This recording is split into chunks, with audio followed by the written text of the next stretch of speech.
Alright, let me just make sure that I am live, because sometimes YouTube is a little bit weird.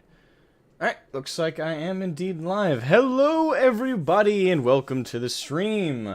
My name is Asmogan, and today I have a very, very cool host with me. I have provided a link to his channel in the description below. Timewalker Turgor. He is an interesting content creator. You have about 1.1k subs, or is it a little bit more than that? Yeah, it's 1.1k subs. Okay. And what would you say your main content is? It's basically World of Warcraft and a bunch of other stuff that I feel like doing. Yes. So So would you say variety channel, or is it mainly like it's very clear cut that's pretty much World of Warcraft? I try to make it a variety channel as much Okay. as World of Warcraft changed me. Yeah, I get you. I myself was a WoW player until I quit during Shadowlands. Played from vanilla WoW all the way to Shadowlands, and that was just that was my stopping point. Um, I got fed up. I got fed up. But I hope you still enjoy the game. I hope it still provides you plenty of entertainment. That's the point of the video game, right? No, it doesn't provide me enjoyment. I am no longer sub, but the grift never ends. Fair enough. All right, so today we're gonna be talking about The Last Jedi. Now, I do want to real quick just let everybody know that this interview spot came about from an interesting situation. There is a video I uploaded earlier on the channel that pretty much goes over it. I'm not gonna hark on it too much because that's not what this stream and this convo are gonna be about. But if anyone's curious about what led to this, there's a little bit of background info in that video. So it's just my latest, most recent uploaded thing. So feel free to check that out after our little debate here.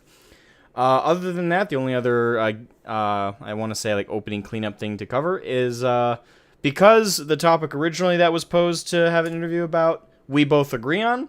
We decided to look through some other things that we might not, and it came down to you, Turgor, like The Last Jedi, and I do not. Now, as kind of like an opener, do you want to go first in establishing why you like it, and I can go and say why I don't, or do you want it to be the other way around? I think I can start by saying what I like about it, Okay, go ahead. if it's okay. So, one of the most important things for me and why I like it is because it feels different from the other Star Wars movie, especially in this new Disney trilogy. Because I think the first one, The Force Awakens, was way too much A New Hope-ish, to call it the least. Hmm. And the other one, made by J.J. Abrams, I think it was, that was just terrible in my opinion. And this one hits like the middle ground where it tries to move away from what could be some of the tropes that Star Wars had. And one of them that I really like that they move away from is the idea of the chosen one. You know, the whole spiel with Rey's parents being nobodies. Hmm. I really like that because it moves from the Skywalker family that was this chosen family of people made to protect the universe and the force, and it moves on to nobody. In a way, start making it sound and seem like anybody can be a real hero if they stand up to the challenge. Hmm. That's an interesting interpretation of the Star Wars story. Personally, when it comes to interpreting Star Wars, I never really interpreted it as now. Yes, Luke, and when it comes to Anakin, there is very much a chosen one story there.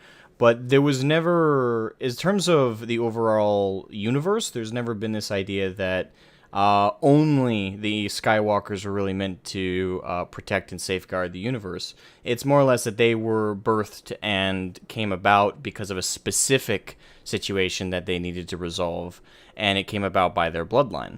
But generally speaking, like there were Jedi before them, before Disney changed the canon. We had Revan, who was, I guess you could also say, the chosen one of his time. You have several others just in Anakin's timeline as well that you could interpret as their own chosen ones based on their backstories, like Mace Windu, Yoda, Obi-Wan himself. I mean, there's many, many individuals in this universe that have kind of established that while it's not just anybody can be the hero, anybody can just be the good guy, but anybody can fight and fight the big fight together. It's not really a story, I don't think, about this just chosen sect of people and everybody else just serves no purpose and can't be a hero. I've never interpreted it that way, and I don't know anybody who has.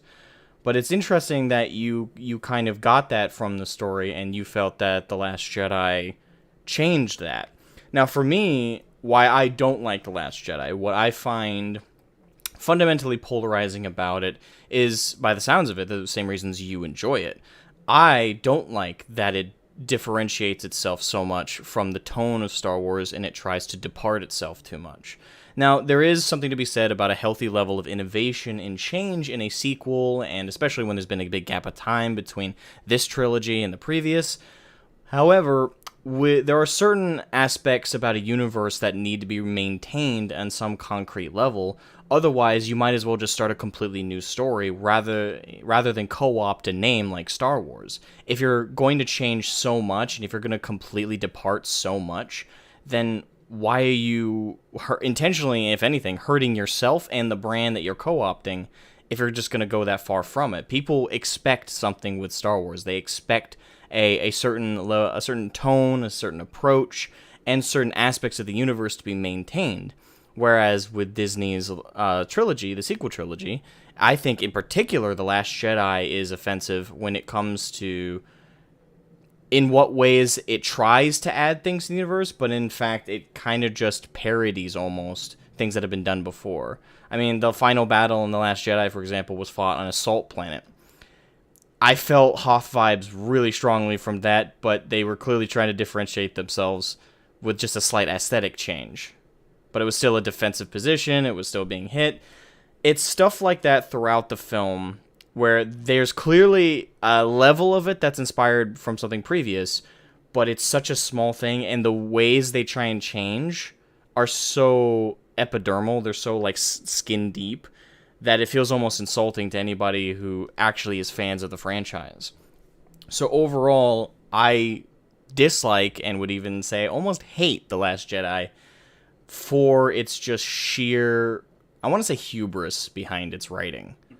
There's a lot of hubris behind it. So yeah, it seems like we have a very strong dividing line off the top. So you have the floor. Where do you want to move from here?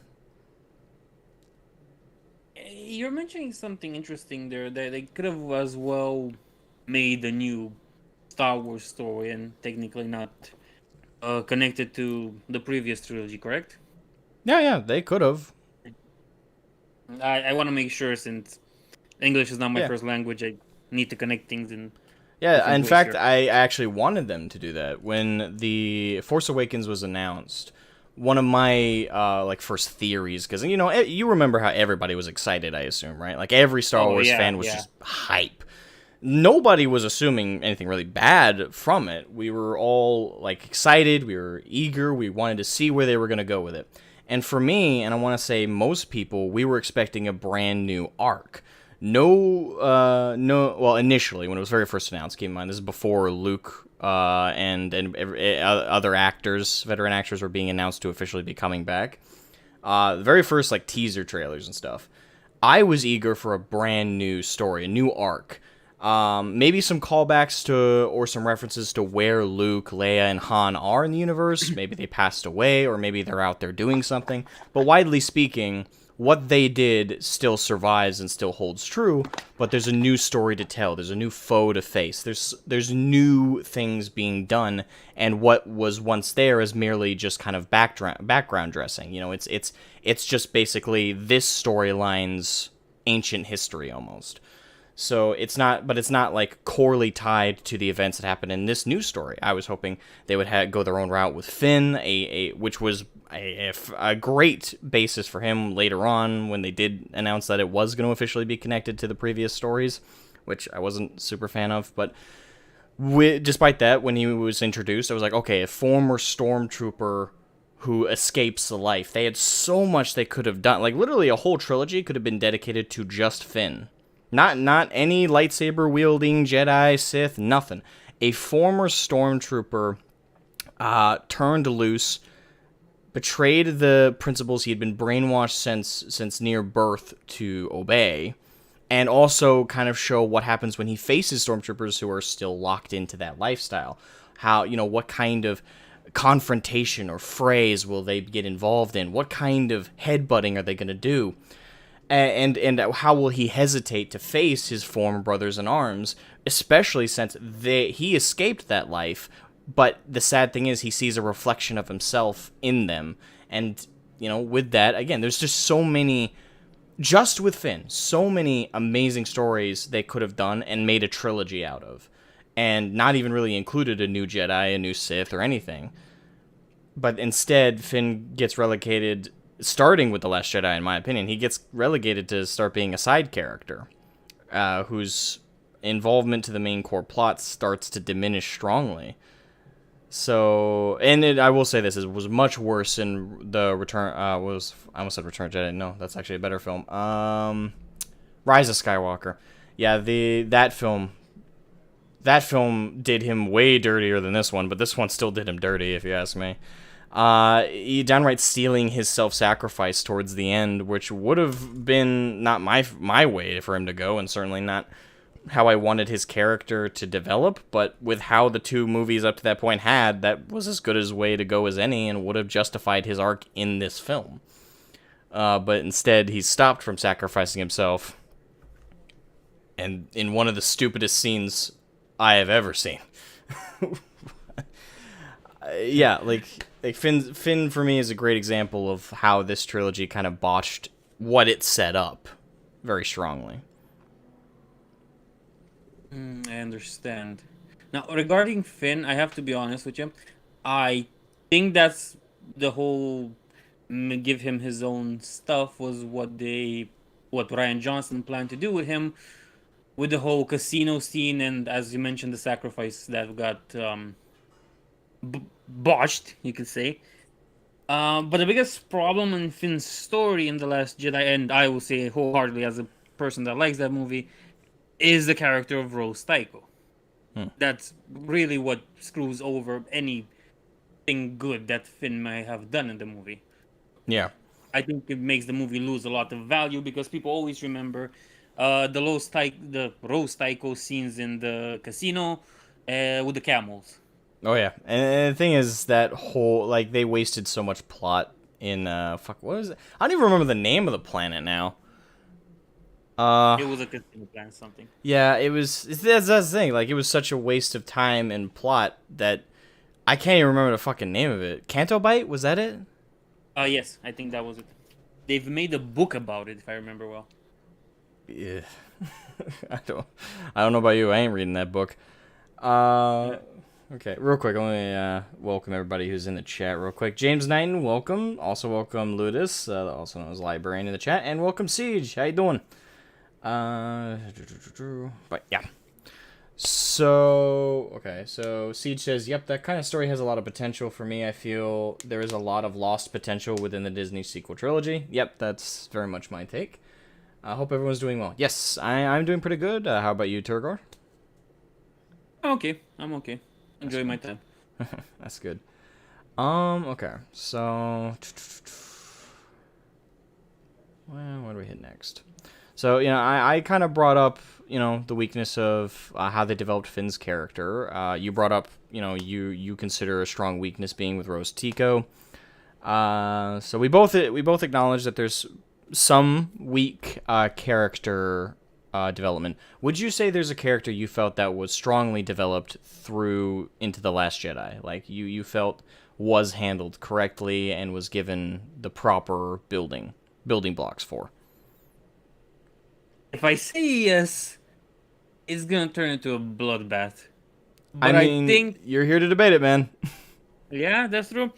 I think Luke Skywalker, while many people consider that was disrespectful and stuff, I think that by the end of it, it kind of went into the proper way, I will agree in the sense that I thought, well, a little bit of the Luke we once knew came back towards the end, but the rest of the film, I absolutely hated his characterization.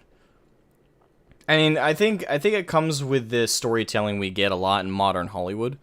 There's a lot of focus on this postmodernist kind of interpretation of everybody who achieved something great in the previous past will grow old, ragged, narcissistic, and super downtrodden with everything that they've done. Everything that they've done has to be dismantled, has to be broken down, and has to be replaced with something new. This is something very strongly that I dislike in modern writing, and it's very strong in The Last Jedi. That's why a lot of people really don't like the characterization of Luke, especially myself. I won't say necessarily especially myself. I do think there are people who go a little more overboard than I would go, but there are just strong departures from the core that made up Luke's character that we saw in the sequel trilogy. We saw in the original trilogy that is completely abandoned for this crotchety old dude that has next to nothing to do with what any of us recall Luke to have been.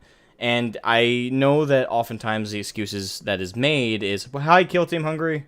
Just came to say hi, my dudes. I'm just puking from the topic at hand. Sorry. Yeah. Well, I'm not going too hard about this. This is more of a friendly debate, less so than some like serious like argument. But keep going with what I was saying.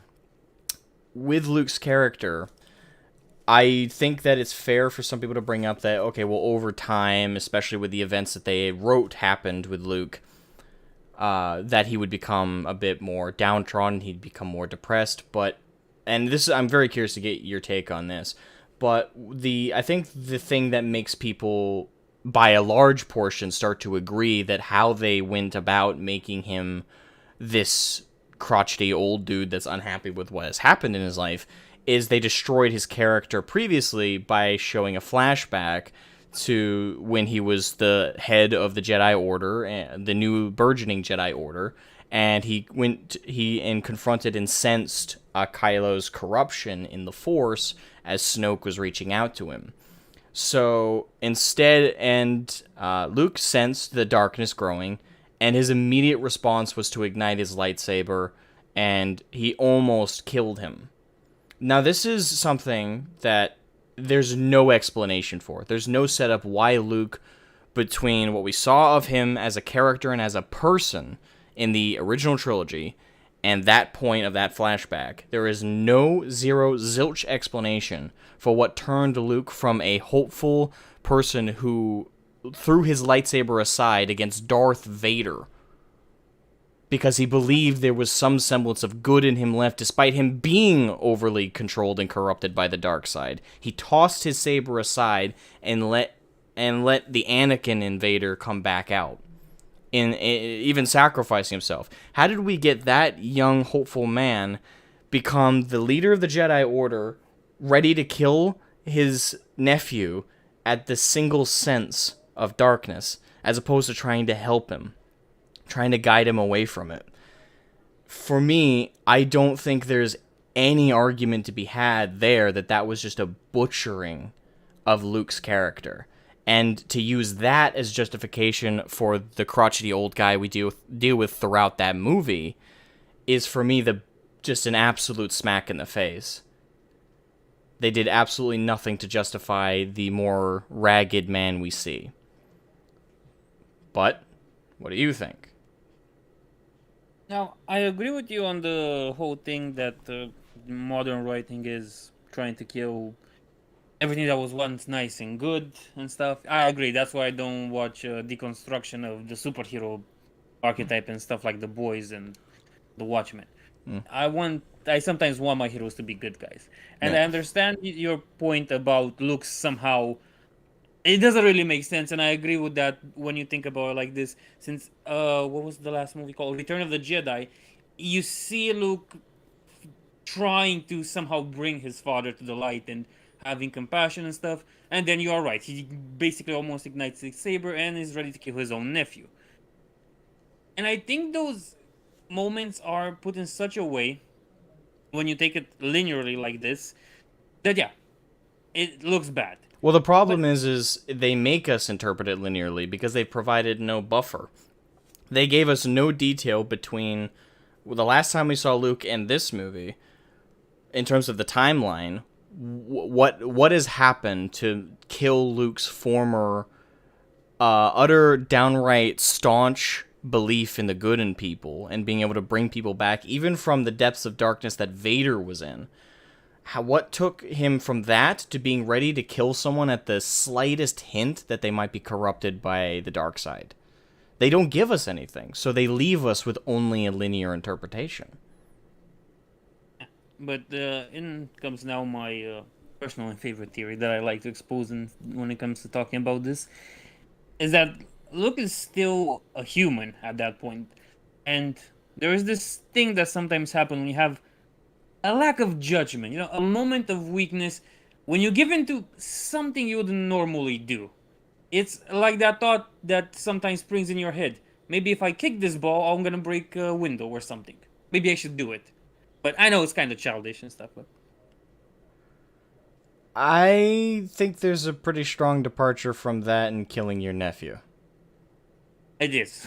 I agree with that. But then again, also the things are a little bit different. It could also be, a shock of sensing that. I could go the liberal way and call, it's trauma from the Dark Vader stuff, but I would just be lying with that one. Yeah, I just don't see it. It was just too strong of a departure. Maybe if Kylo went at him first, maybe if there was some setup with Kylo, like maybe it's kind of like Kylo started slowly getting more aggressive, started threatening other students, started kind of acting like a psychopath, Like if there was some more flashbacks on that, maybe cut out all of Canto Bite and give us a little bit more of that buff. Maybe I would accept the argument that because of all of that and showing Luke trying to help him, but it's completely failing, maybe give it this vibe of a hopeless situation, then maybe. But all we get is a single flashback. Well, technically, 3 versions of the same flashback from 3 different perspectives. One being Kylo's and one being Luke's. Actually, no. Oh, yeah, there's only 2. Yeah, one of each of those interpretations of the situation. Actually, didn't Luke provide a previous explanation, and then it got switched to the reveal of what actually happened? I don't know. I always remember there being 3 of the same flashback for some reason. I'll just assume there's 2. I don't remember. But, yeah, I know Kylo showed Rey his version of the whole situation while she saw it, or I think heard it from Luke. I remember well. Yeah, but yeah, like they just don't give us anything. So this is a failure of the writing. They completely botched.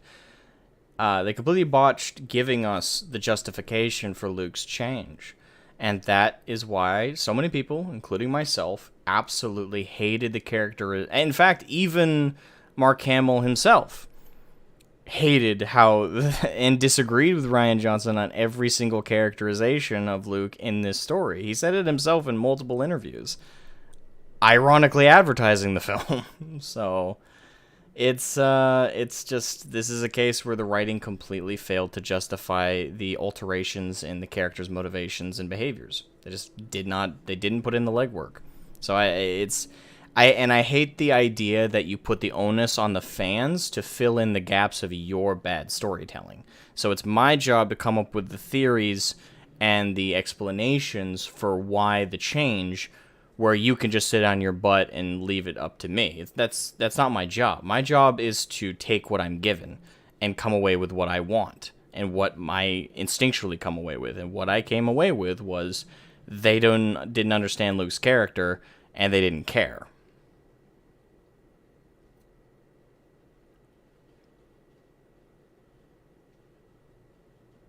No, you are right on that one. It shouldn't really come to viewers to find out what the author really wanted to say if he's vague about it. Yeah. Or if he lacks certain explanations for things. Yeah, and in this case, it's not even like they could have. It's not even like they could have done it, but they had so many other things going on that they had to do. Canto Bite, as we both kind of agreed at this point, is completely pointless in the greater arc of the story, and didn't really add much. It just felt like a huge detour.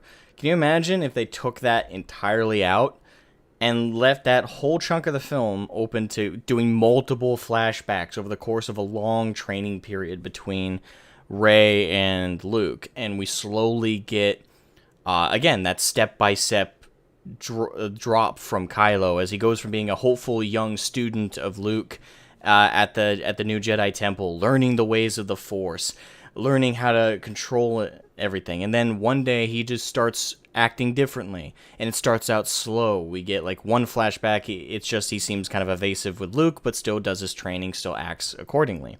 Maybe another one, he gets into a fight with some of the other young aspirants and younglings, and then he starts pushing them. Luke tells him off, tries to take him away, and tries to get him to calm down, understand that he needs to keep his emotions in check. Again, show that course of events. All in the place of Canto Bight, you would have had a 10 times better film. And I could then believe why Luke became this crotchety old bastard. Because you put in the legwork to describe it. But they just didn't. But we've harked on that enough, unless there's something else you want to add. No, not No, really. no, okay. So, we'll just move on with characterization, because unless you have like another big character you think was either done well, or another one you think was done badly, is there any other characters you want to bring up? If you want to know, I think this one everybody agrees with me on. I think just Snoke was done poorly, awfully. Oh yeah, he just got killed. That was bad. That was just like the build up with him in the previous film, and to just how they did him dirty in this one. Yeah, like that was. It'd be one thing if they fought him and then together they overpowered Snoke, but just assassinated him and then fought his guards. Yeah, and I think they do it even worse in the next one, Return of Skywalker or Rise of Skywalker. Oh yeah, it was much worse, because in Just that a one, clone. it was Palpatine, who we knew his power level. Yeah, and some sort of clone thingy. That one was the worst in my opinion. Oh yeah, that was much worse. I'll take Snoke getting just unceremoniously cut in half over that any day. Real quick. So let's take a quick break here and just read through some of the comments, just see if they bring up anything. Hey, Archmagos, Reductor Sethrin, welcome to the stream. Hey, I think Greg is still there, but he might have left. I tried to justify the goings-on with Luke when this is from Siege. When the movie first came out, but after a second viewing, I knew where I landed. I was not happy. Yeah, it's very much where I'm hitting. Kill Team Hungry, Greg says, I was a diehard Star Wars fan until The Last Jedi. Then I grew up and went over to Warhammer 40k. Okay. Recipe Star Wars, you deserved much better. Yeah. For me, I was about the same. I haven't given up on Star Wars necessarily. Like, this is where I mentally like differentiate from a lot of other people. I don't really say like, oh, I quit this or I gave up on this. The only thing I'd say that for is Warcraft, but that's just because Blizzard did me dirty so hard. My good memories are almost dead. But with most franchises and stuff like that, even Star Trek, which that's been going down the shitter pretty hard with STD, with Picard, with all the modern shows, back compared to how it was in the 90s. You know, when we look back at that stuff, I still a fan of Star Trek. I'd say I'm still a Trekkie. I'm just not a fan of the new stuff. If I want to watch good Star Trek, I watch The Next Generation. I watch Deep Space Nine. Even Voyager's better than what we got now. Enterprise, even the original trilogy. If I want a good laugh. Generally, you know, that's my take on like fandoms. Like even with Star Wars, I'm very unhappy with 90% of what Disney has done. But that doesn't mean I would say I'm any less of a Star Wars fan. I still like the original trilogy. I still like the prequels. And yes, I've liked the prequels all along. And any of y'all who went from being like, the prequels suck, man, to after the Disney trilogy came out, you went, you know what, prequels ain't bad, man. I was saying that the whole time. Fuck you. I agree with that one. Yeah, I grew up with them. They're good. I stand by that. Anyway, welcome Homeless Stone. Let me see if I can read one or two more of these, and then we'll move on.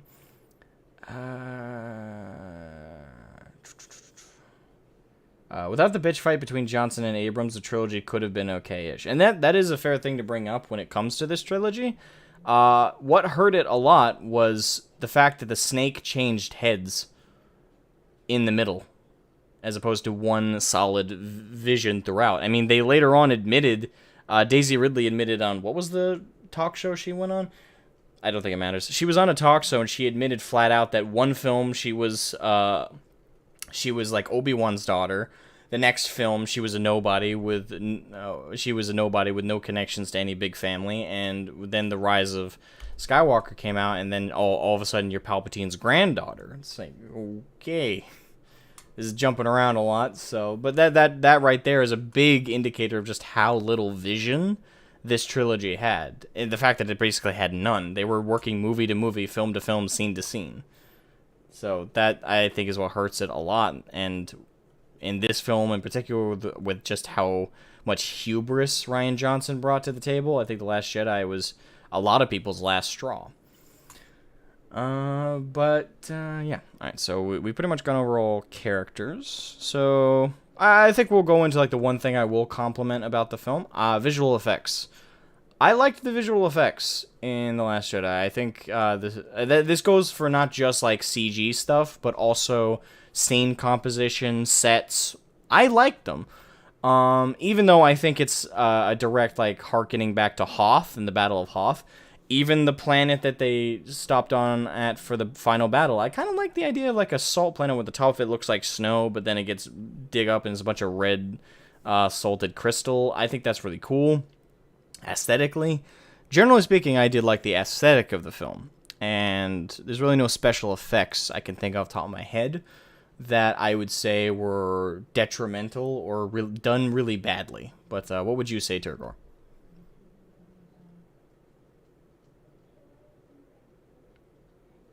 Oh, did I lose connection?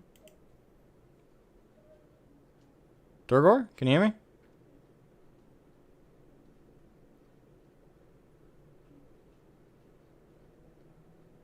Hmm.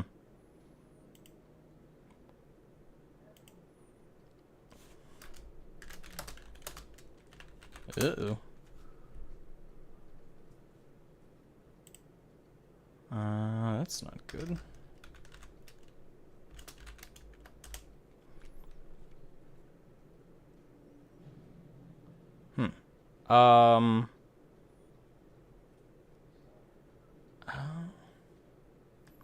Maybe he's having some technical issues. Hold on, let me try and hang up and reconnect.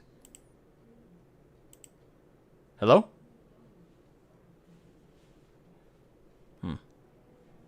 Uh-oh. Well, why don't we... Okay, so Turgor can hear me, I can't hear him. So, do you hear me now? Yes, I can hear you now. There we go. Okay. Yeah, we had a bit of brief technical issues there. Yeah, it was Discord messing up. Yeah. I guess. Alright, so, yeah. Visual effects. What did you think? Not really that big on the whole visual effects and things of movies. Like right now, I started watching an anime called Legends of the Galaxy Heroes or Galaxy Heroes. It's pretty old, and you can see that in the way it's made. I look for the stuff more in like the story aspects or gaffs, parts of dialogue that are interesting, you know. Did we talk about the disrespect the actor for Admiral Akbar got at the end of the filming? No, I wasn't. Well, the thing is, when it comes to this debate, I do think when it comes to bringing up things outside the film, it's more or less just to give context for things in film. I don't know as to if we bring up that situation, it really has much to do with the actual film quality itself. I guess I guess the most I could do to make that argument is maybe it affected, like, a part of that is a display of like the mentality of the creative team behind the film. So I guess we could bring it up in that sense. But generally, it's not very clear cut a film, directly a film and plot related event. But for the sake of argument, I'll bring it up. Oh, do you know about the situation, Turgor? No, I have no idea about this. Alright, so the actor who played Admiral Akbar, if I'm not incorrect, they brought back the original actor to play the role. And you know how in The Last Jedi, he basically has no speaking lines and he dies pretty early on. So Yep. what happened once they wrapped up filming with him is they asked him, to come, and apparently he was also being talked down to and stuff like that before this, but not like anything major. But he was after his scenes were all wrapped up and they were cutting, they were cutting the cutting room 4 and they were wrapping up filming on the set. He was asked to come over by Ryan Johnson, and he was expecting the Ryan Johnson to bring up something of like maybe a scene, or maybe have like a quick bit conversation in front of the behind the scenes crew and get some filming in, of giving him a chance to kind of like thanks for the opportunity to come back to the role. But instead he handed him the I don't even know, I can't remember what they're called, but the clip thing where they clip it in front of the camera right once they start filming, and it's like Yeah. Yeah. action, that thing. Yep. They handed him that and told him to yell, "It's a wrap." And the actor felt incredibly insulted by that because of the way they were kind of demeaning his performance and the character that he played as, on top of not giving him pretty much any lines, not giving him a significant role in the events that occurred. Generally speaking, it was a falling out between the actor and the crew. Now, I wasn't going to bring it up because, again, there's next to nothing in that really affects the film. The most I can say in terms of bringing that up, in terms of the film, is it does reflect a level of blasé kind of dismissiveness that the crew working on the film had. That is the most I get out of that in terms of how it affected the film. But other than that, I can't really make an argument for... I can't really make an argument for how else that would affect or indicate anything within the movie itself. Well, from my point of view, clearly indicates why the character spent so little time on screen and had no lines and just got yeeted very quickly. Yeah, it seems Johnson is a malicious piece of work, I heard. Well, he was asked after the film came out and it got ripped to shreds by reviewers. He was asked in an interview if there's like anything, and now that some time has passed, do you think there's anything about your film that's flawed at all? And he went, nope, I think it's completely perfect. So that's the kind of guy we're talking about, so... I'm not really that surprised about that one. Nah, but the thing is, I think he's just a more arrogant example of what most of Hollywood thinks anyway. But, yeah, I'd say that does kind of flow into a plot-based conversation, though. The underutilization, and Siege kind of made me think of it, I will credit him with this, the underutilization of the veteran characters. Now, this kind of harkens back a little bit to what I was saying about Luke, and how they decided to bring up Canto Bight, and that whole situation with Rose and Finn. But they decided to, and they thought that was more important than, again, giving us the building blocks that led to Luke not only becoming a crotchety old bastard, but also giving us some kind of justification for why he reacted the way he did when he sensed darkness in Kylo's heart. That was, that harkens back to that. They decided to fill the film up with the new characters, the new situations, which I'm okay with. But when you put a character like Luke in the film and you pose him as a significant character, or not just to Luke, goes for Leia, and this, I guess, well, Han was dead, but Admiral Akbar, veteran characters, you can't just put them in your film as background dressing when lots of people who are watching the film know these characters and they're still getting to know your new ones. Which is why I recommend not bringing in the veteran characters until like the third film if you're going to do a trilogy. Personally.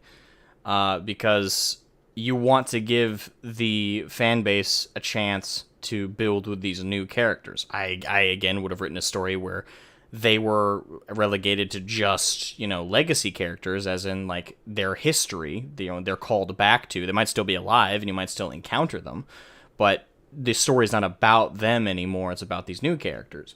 But they decided to write them in and have them directly involved so the studio and the film could benefit from marketing with them. But a consequence of that is now you've established them as being back in, so now you have to tell us what's happened with them, because guess what? Your audience cares 10 times more about characters that they've been rewatching in the same films over and over again for the last 2 to 3 decades, and in some, actually even more than that, nearly, like, how many years? If we don't include the prequels, obviously, because that wouldn't call back to Luke or Leia. Jeez, it was the fucking 80s It last was time, in I'm the pretty sure. 70s, Well, the first film right? was the first film was 70s. The second and third film were 80s, I'm pretty sure. So Probably that's around like then. almost 50 years, 60 years. So it's a big fucking number, I know that. Yeah, cuz the films at the very least like 35 years somewhere in there since we last saw these characters together and on film. Lots and lots of people not only themselves continue to grow up watching these films, but at that point had children who they were having watch those films with them. So people are there in that movie theater, sitting down, having bought a ticket, partially and mainly, I would argue, to figure out, hey, what's happened with Luke since we last saw him? What's happened with Leia since we last saw him? Is Admiral Akbar alive? Does the species live that long? What's he up to? Lots of people are thinking that when they sit down, especially when you market it with these characters in there. I mean, look at the poster I brought up for The Last Jedi. It has Luke right there in the front cover, and Leia. It shouldn't, based on their significance in the plot. I'll tell you that. But they marketed it like that, so you given the audience an expectation, and they couldn't live up to it. So that's another major strike for me against the film is its underutilization of the veteran characters. And it's downright, I want to say, we've already gone over Luke, but I do think they did a little bit less with Leia, but they still did it a little bit with Leia by knocking her out for part of the film, literally, and making her, I don't even know what you would call that, a non-factor, I guess. Yeah, we don't learn anything about Leia, her past, and what she's been up to. Han's dead. So what little we got of what he'd been up to was basically he divorced Leia to continue being a smuggler, which I hated, but okay. Like, yeah, it's just the veteran characters. Like, I can't think of a single one that was given plenty of screen time and given at least a couple scenes to establish themselves again and give us a sense of what they've been up to, how they've changed, and why they've changed. It's just they were in the scene for scene dressing. They were there to justify the marketing and give them, trailer fodder. But that's it. Like they don't do nearly anything significant. And we don't learn about them and their now recent past. They're just there. I mean, from one point of view about Luke, there's the story doesn't really give us much on that one, since after he tried to eat his own nephew, and then the Jedi Temple got screwed. I think it's implied in the movie or said, I can't remember now, that he became an isolationist, whatever, on that planet where the green milk comes from.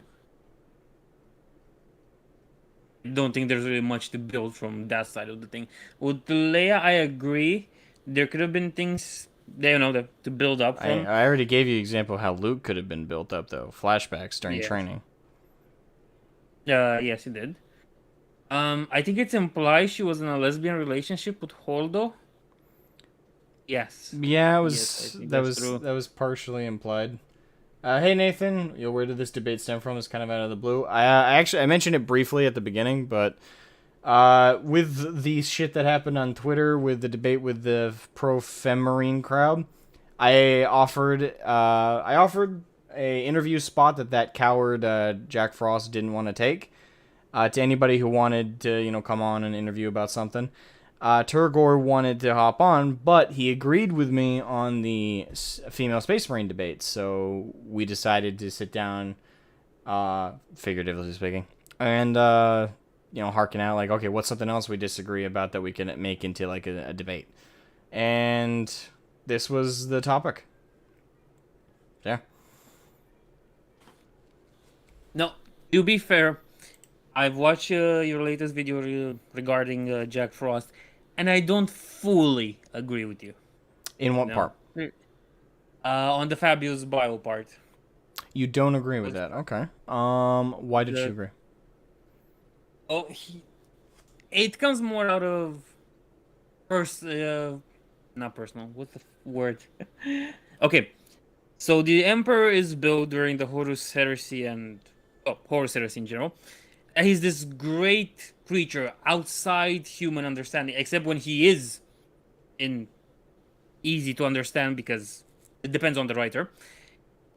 And he created the Primarchs and the Space Marines out of their gene seed after things, and he made this ultimate human being that had no equal in the galaxy at that point.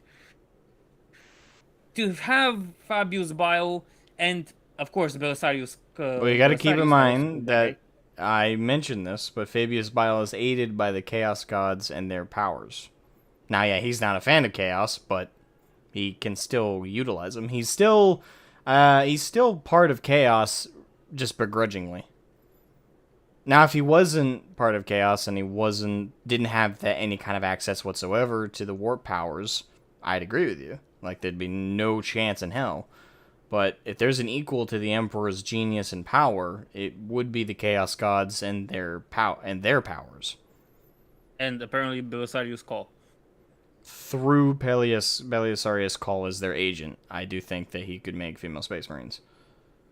But again, we're talking about basically they'd be more demon and demonic horror than they would be Space Marine. Yeah, and I know. Belisarius, no. Fabius Bile can make clones of Primarchs. Yeah, he Bad made he ones, of made a course. clone of Fulgrim. Yeah, I know the one that's stuck in. What's this zoo? The Zoo of the Silent King?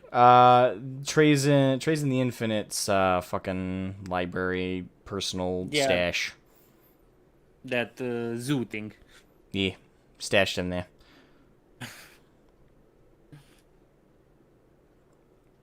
I But keep in just mind, I don't think. don't want female Space Marines really at all. But if there would be, the only way I'd be able to accept it in terms of it making sense in the lore is if they did it like that. It just does in no capacity does it make sense, or is it acceptable for a loyalist like fucking what's his name?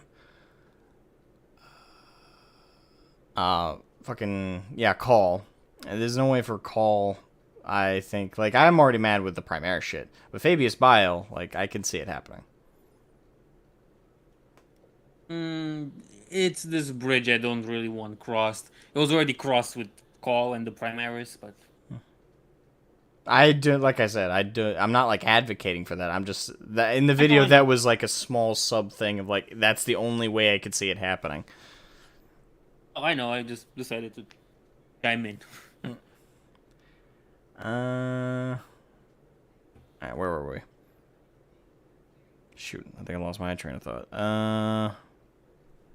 Okay, so we went through I was characters, went through scenes. Now we're kind of going over underutilization of characters. Did we finish that or? we did talk about Leia having a lesbian lover. I think Yeah, we mentioned that. that was only subtly implied. I don't know as this that's actually been written confirmed anywhere. I don't think it's confirmed. I think it's only implied.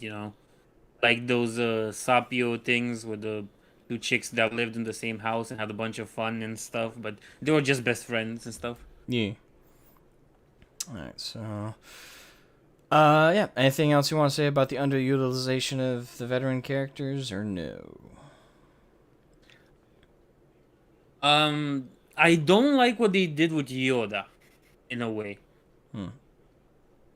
That somehow for that part with Luke, he had to. I feel be out of character in a way, if that makes sense, and then just strike down the Jedi teachings and stuff, which might be the last in the universe. I mean, They're kind of important. Well, they were, but Rey stole them.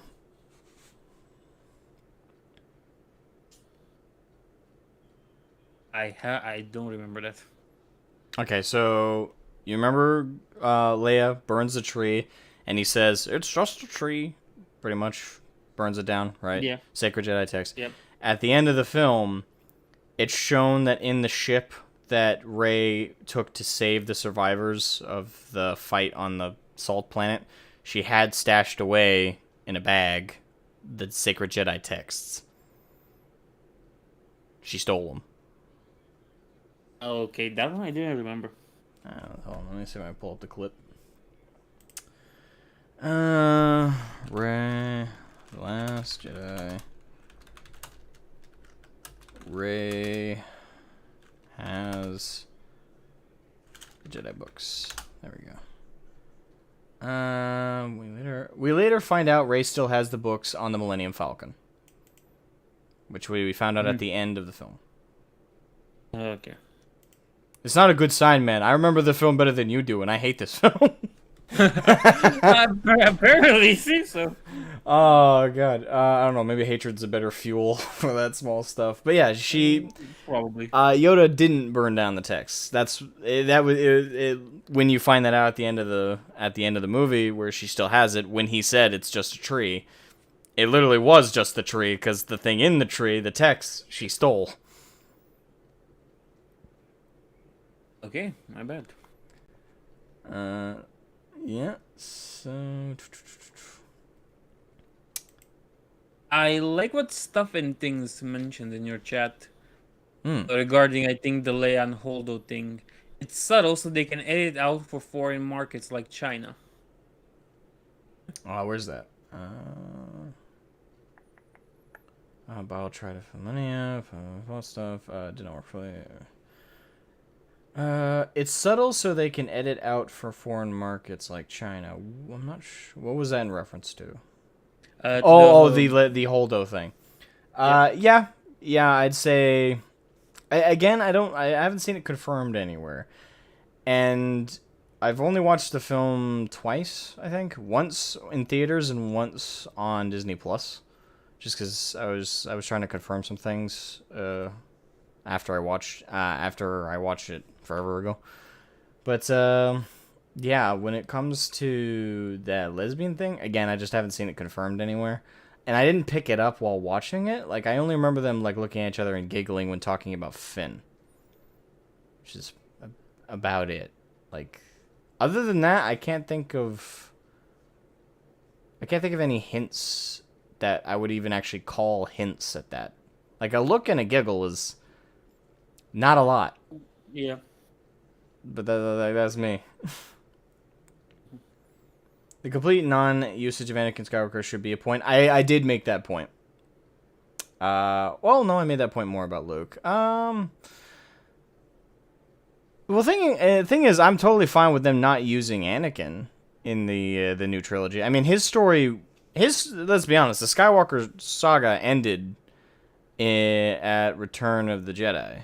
Like, that was the wrap-up of that. Again, this trilogy, in my opinion, I still stand by this, should, at best, have had the legacy characters as cameos, but it should have had little to nothing to do about them.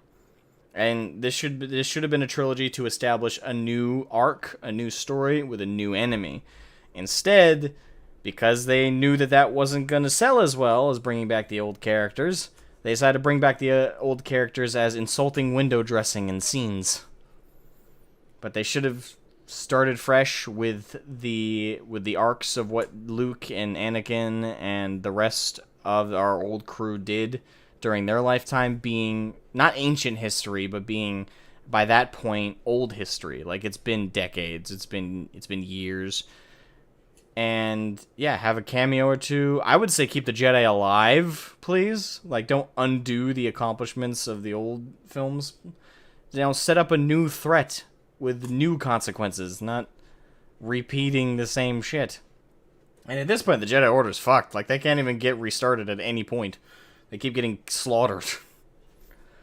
But yeah, this trilogy should not have been so directly involved with the legacy characters. Their arc was done. They had been wrapped up. They should have been retired, successful badasses that we got cameos of. Nothing more. But The more only just an even in the background watching Ben, just like a cameo not speaking. Maybe have him yelling silently. Um, Maybe something like that would have been fine. I just don't think it's necessary. Like, a complete non-usage of Anakin, I think, is fine. I don't think... Like, there's so many other things that I do think are, like, direct insults to the community and to the fan base. That the usage of Anakin, whose story was pretty much wrapped up... I don't know. I think that's a smaller thing. Would it have been nice? Yes, but it was never a requirement. I think his story was wrapped up, and so was Luke's. So again, like at best, the living character should have just been cameos, let alone Anakin, who's dead. I think you've mentioned this about using them, and it's also from yeah. You mentioned about using them for marketing purposes, because of course you want to sell to old fans that liked the original stuff.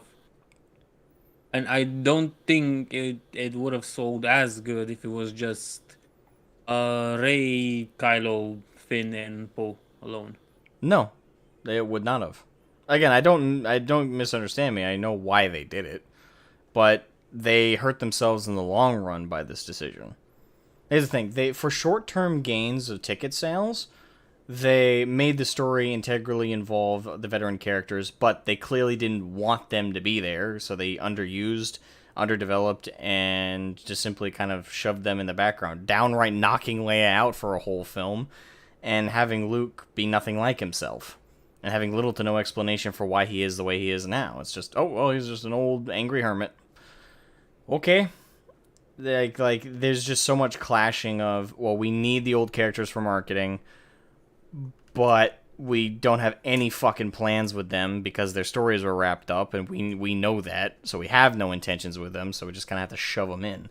So the plot is fighting the fact that they were forced to bring back the legacy characters. And you're right, if they had not had them as an integral plot, which again, I do think a cameo still would have worked for trailer fodder to get people in seats, but to each their own on that debate. But the thing is, in the long run, they've hurt the Star Wars brand, like, really strongly. Now, if we see a legacy character in a trailer, all we think is, oh, fuck, they're gonna fuck these ones up, too. Oh, no, they're gonna ruin Boba Fett. They did, by the way. Oh, no, they're gonna ruin Obi-Wan. They did, by the way. This is a pattern. The consequences of them being forced to bring back legacy characters for butts and seats has only hurt the franchise, has only hurt the community, and has only made people want to invest in things like Disney Plus less and less. So for short-term games, they have absolutely butchered their future.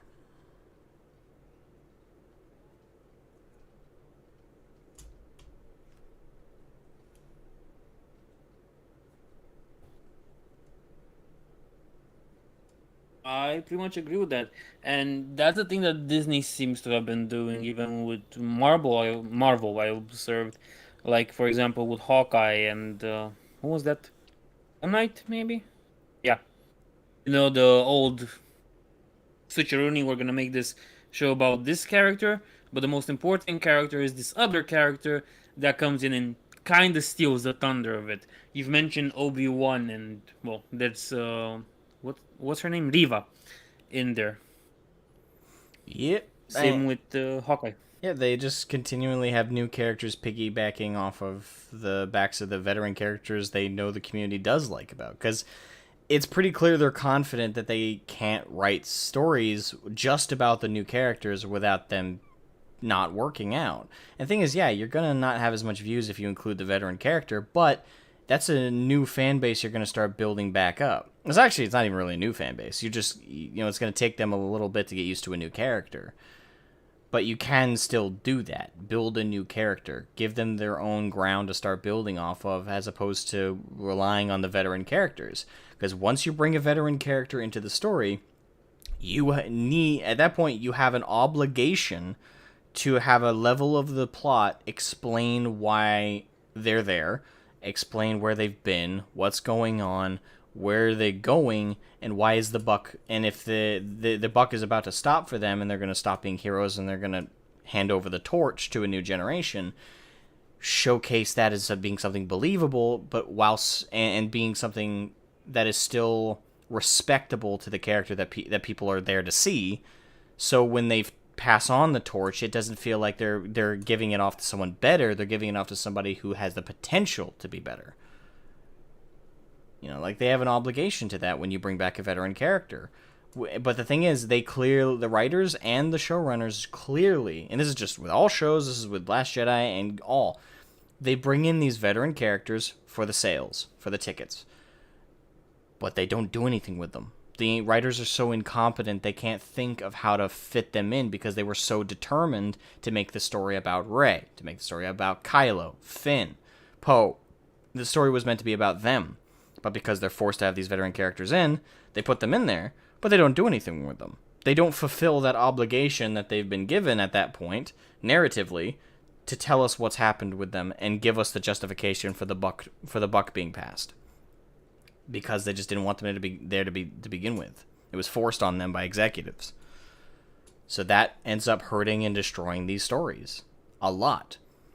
If they only put in veteran characters like Luke, like Leia, and Han as cameos, then you have less obligation to explain where they've been. In fact, depending on how you do the cameo, you don't have to do any explanation at all.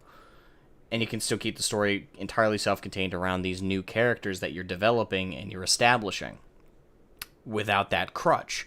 Yeah, you're going to have less views. Yeah, you're going to have less people in seats initially. But you might have the exact same number you would have gotten with that we saw with The Last Jedi if you had built up to it and you had given these new characters the same time we had to get to know Luke, the same time we got to know Leia. You'll notice that in that original story, they didn't have veteran characters to lean on, but they still established themselves, and Star Wars became a household name because they were allowed to develop on their own. They had to stand on their own 2 feet. Modern writers and modern storytelling don't do that, and that is why we get such homogenized, vapid, hollow crap. Oftentimes. And that's how I would describe The Last Jedi in a lot of ways, because it is very much so as a character-driven film. And the action is not good enough to lean on for everything, and they just didn't do anything correctly here. It is my overall perspective. But yeah, underutilization of characters, that's where I stand.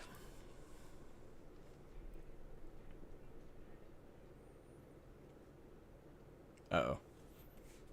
Do we disconnect again? Do you hear me? No, I hear you. Okay, good. For a second, Okay, I thought we were disconnected.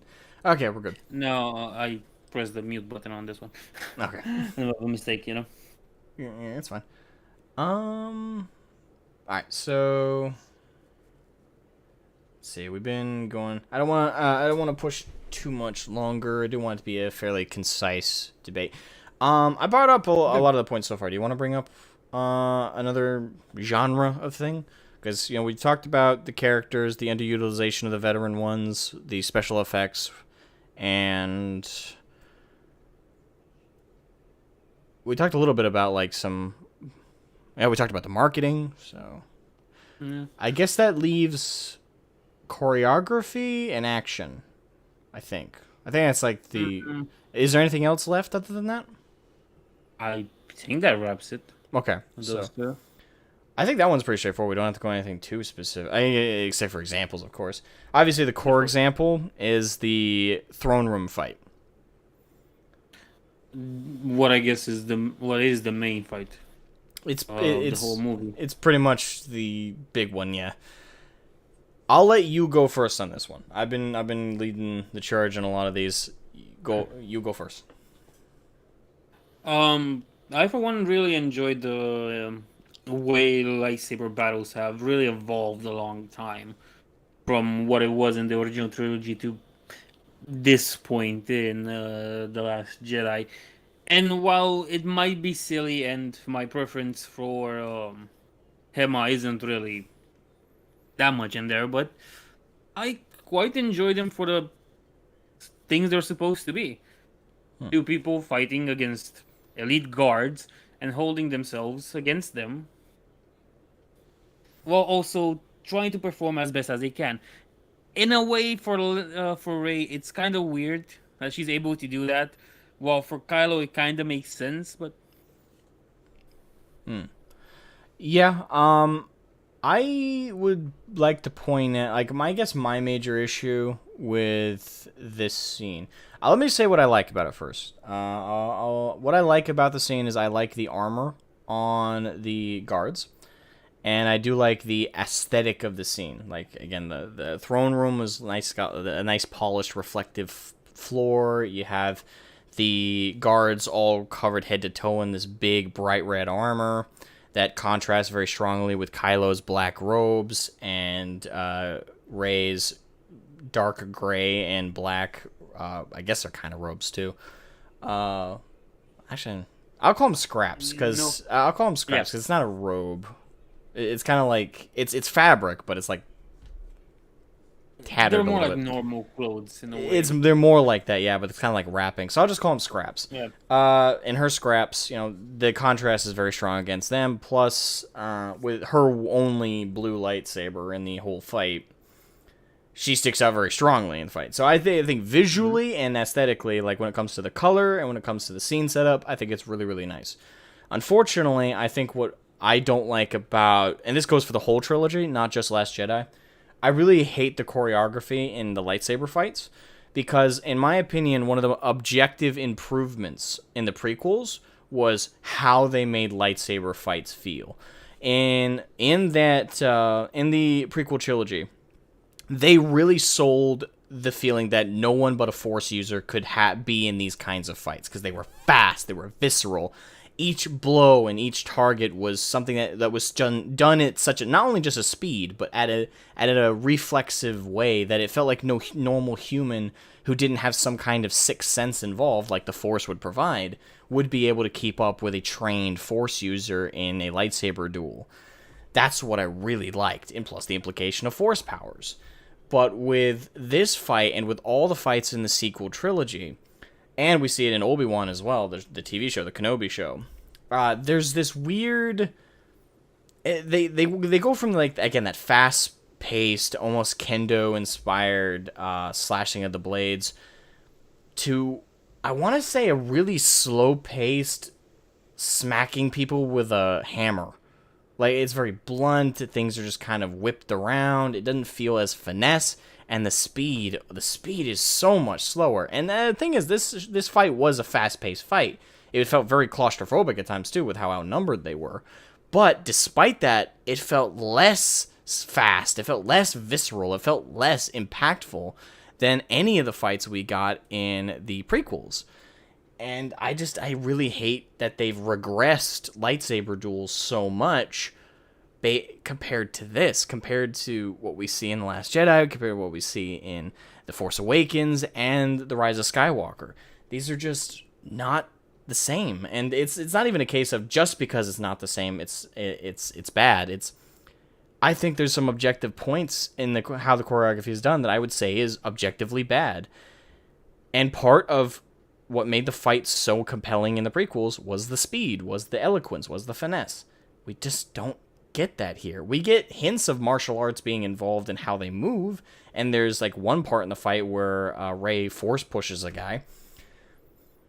But even with that, like it felt so clunky, and there were parts of the fight where the guards that they were fighting, and this is on camera, this isn't behind the scenes footage, on camera they seem to be waiting for a fight cue. Like they don't take advantage of openings. They don't take advantage of when Kylo or Rey are completely got their back turned to them. They just stand there kind of waiting to jump in like it's a fight in a video game where they're waiting for a prompt. It's the more you watch it, the worse that fight looks, in my opinion. Like it just gets more and more disappointing, especially if you put it side by side with any of the fights in the prequels. I will say this, it's better than the fights in the original trilogy, in a sense. But it's nowhere near as good as the fights we got in the prequels. And I mean any of them. Would you say that the fight acts more like a battle in the Yakuza games, where the enemies just surround you and wait for you? Yeah. But they don't wait for you in the same way. Like in the Yakuza games, it's a video game. Like if they all attacked you at once with any opening possible, like a real fight would be, you'd be fucked every time. But a video game's got to give you a little bit of reprieve in between each combatant, otherwise you're not going to be able to keep up, and you're obviously going to lose. So in a video game, it makes sense. Here, it's just because of that it looks so bad. It's not a video game. This is not a button prompt QTE. This isn't a fight where the system has to give you a chance. Like, this is supposed to be a pre-planned out, choreographed scene between lightsaber users. And they could have done it better. Maybe this was their best take, but it came off to me like this was one of their first takes.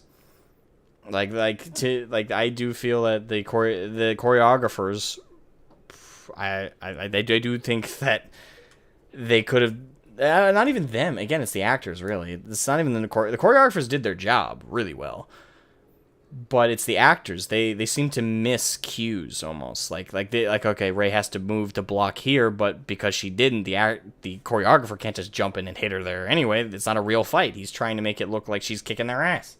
So instead, he has to stand there awkwardly like an NPC in a video game.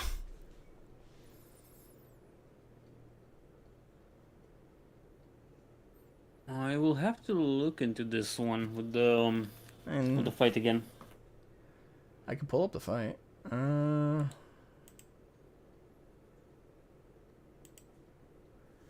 see, The Last Jedi Throne Room. We'll have to mute it. Throne room scene. Alright, is this the whole? Hold on, is this the whole fight? Yeah, it does look like it includes the whole fight. Alright, so we'll do it like this. Alright, so I have it up on stream, so there's going to be a bit of a delay for you, but let me see if I can screen share it with you. Actually, no, if I do, it'll screw things up. Okay. Yeah, so I'll just have to wait for the delay to catch up every time. Alright, so we initially got Snoke after he got shanked. Let's jump ahead a little bit here. Alright, so she grabs a lightsaber. Let's go about mid-fight here. Alright, so fight begins here. Alright, so yes. They go in slow motion and then immediately goes at a fast pace. Now, let me slow it down so we can catch these. Now again, my first viewing, I didn't catch any of this, but it is on subsequent viewings that I have seen the rest. Let's go half speed. Alright, so goes in, stabs, shanks, hits on over, backs off. Alright, so right there, I saw it a second ago. See what this guy's doing over here? I'll let it catch up. Okay, that one, yeah. Yep. He is just waving his stick around while there's a whole side of Kylo open right there. I see it. Waits for someone in, hits in, slashes out. They have a complete opening right here to raise back. Now, this one's moving in, but this one... Oh, and I saw the one going back. Yep. Just moving away from her. Yep, that's the thing. On initial viewing, you will miss most of this. So, for first time viewing, there's an argument to be made that it's a really good fight. Problem is, most of the prequel fights I've rewatched hundreds of times, and I don't see any of these same things happening, these same mistakes. Yeah, then you got parts of the fight like this where despite she's fighting one guy, despite the fact that several are still standing. So I have no idea why none of them are taking advantage of the fact she's wrapped up right now. This is where things like the other combatants don't seem to exist. And I'm sorry, but I have a hard time with how much it's shown that they're struggling against the guards. I have a hard time believing Kylo's taking on the rest of them on his own, while she's only taking on the one. Now, a couple of them are dead, but there's still several standing. Mm-hmm. But she's on her own. Now, with this information, I'm not really sure I can stand by my word anymore about it. Yeah, I mean, Now that I say it like this. yeah, feel free to rewatch the fight a couple times and make your own determination. But that's generally, like, on my second viewing, I noticed a lot of that. Like, the choreographers are waiting for them at times to fight. And if this were a video game, makes sense. The game can't just have everybody attacking you and taking advantage of every opening possible, like a real fight, because you just never would win the video game. But in a game, but in a movie, you need to have justification for why there's openings, why there is stuff being left open, and no one's taking advantage. If she had some kind of defense up, if she had some way to keep them away, or if she had blinded one of them, done something more than turn her whole back to them. I mean, that just would never happen in an actual fight. Not if you wanted to live. So, yeah, the throne room scene being the quintessential example of this. Yeah, I really don't like this scene. It looks fine on first viewing, so I'd say if anybody who does watch the sequel trilogy, watch it, don't think about it too much, and you'll probably enjoy it your first time through. But you can't help but notice some bits and bobs here and there if you watch it a second time.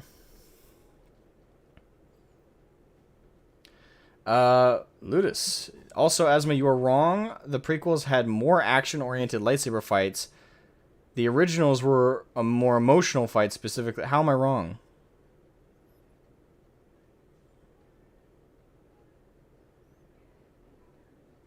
But the thing is, the argument wasn't about, like, the emotion or lack thereof. It was about the objective action element of it. That was what the talk was about. And that was and objectively, the prequels improved on that. But you're saying I'm wrong about a point that was never addressed.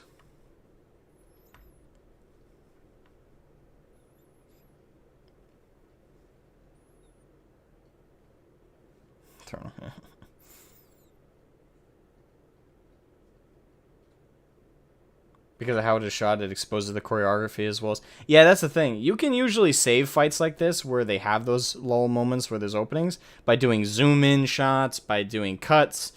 Yeah, they could have fixed that on the editing floor, but it's clear they wanted to do like this big, like long shot of the fight to make it seem cool, but because of that, it exposes all the flaws that you don't edit out. So yeah. So anything else you want to say about choreography? I'm gonna have to watch more. I'm gonna have to rewatch that right now Okay. or soon enough. It kind of shattered my world a little, so. I'm sorry. It's okay. Don't worry. Let's see. The prequels were more chirurgical? Chirurgical? I don't know if I know that. Were more chirurgical. Is Chiruggical. Chirurgical. Thought you said they were better overall. Sorry, I was saying to... Well, when I said overall, it was from an action point of view. We were talking about choreography. We'd moved on from the plot discussion. So you're right, I did say overall, but overall in the genre of choreography. So, action. Shad made a review of the throne room fight scene. Oh, that might be worth a watch. Shad being Shadversity, I think is the channel name. He does like combat, medieval analysis stuff. I've watched him quite a lot. Okay. So, I think here's a good spot for us to say. So after this convo, how do you still feel about The Last Jedi? You still enjoy it? I hope I haven't like ruined an enjoyment of a film for you, but hopefully I did give you a new perspective on it. It gave me a new perspective with the fight scene. About enjoying it, I will continue to enjoy it. I'm the guy that watched The Room and liked it. I like The Room. I like it because it's dumb, but I like The Room. Well, at least I'm not alone in the world. No. It's a dumb film, but I absolutely love it. I did That's not what hit makes her. it I good. did not. Well, hi, Mark. That's what makes it good. That film should be preserved in the Smithsonian. Oh God, should be immortalized on the original version of it should be immortalized right in a bulletproof glass case, for all time. Just having it playing on a monitor above the case 24/7. He ran I over. would love that. Yeah, he ran it over an hour on it. Shad did. Oh, okay, that must have been one hell of a rant. You can't enjoy so bad it's good films. You can't enjoy so bad it's good films? I can. I absolutely enjoy so bad it's good films. They are amazing comedy. They're amazing comedy. But okay, how does it rank against Attack of the Clones? The Last Jedi? I think The Last Jedi is a little bit worse. Slightly. Because Attack of the Clones was pretty bad. But I did enjoy more moments in it. I'd say if you watch Attack of the Clones purely for the action, it's better than The Last Jedi. Plot-wise, though, I'd say Last Jedi might be actually a little bit better. Then again, it did add Sir Christopher Lee as Dooku. Well, I guess I don't know. I really loved his performance. Shit. I think the Attack of the Clones is still better. Don't get me wrong. I think The Last Jedi is the best out of this trilogy.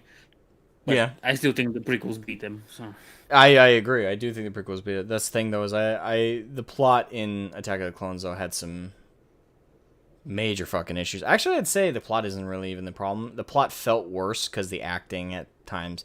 George Lucas is a terrible director. He's a terrible emotional director, I should say. He's a good visionary, but when it comes to like directing emotional scenes and stuff, I think he drops the ball pretty hard. But yeah, so you still enjoy the film. I'm actually glad of that. I didn't want to rob you of enjoying a film that you like. But for me, I still don't like The Last Jedi. I still dislike the entire Disney trilogy. I have a lot of major issues with The Last Jedi. I'd say if there's any of them that, yeah, in terms of the ones I dislike, this one is a second worst. Rise of Skywalker is a little bit worse than this one is. But The Force Awakens I think is better. But the only reason I like that one is because it harkens back very strongly to A New Hope. So that's not a good sign when my biggest compliment is to anything is that it copies something else. So yeah, so more or less we're leaving as we came in, but we had a pretty good discussion. yeah, indeed. So thank you, everyone, and thank you for coming on and having being willing to have this discussion. You are certainly infinitely better. You were infinitely better before even agreeing to come on, but infinitely better than the other person who had this slot offered to them. So yeah, thank you so much for coming on. And if you ever want to do stuff in the future, let me know. That comes to me advertising your stuff. Let me copy the link from the description so I can share it with everybody. Thanks for having me. Yeah, so Turgor does have a channel. He goes over, he's a variety channel, but he does go over some Warcraft, World of Warcraft stuff. I will link it right now. Just link it twice in chat.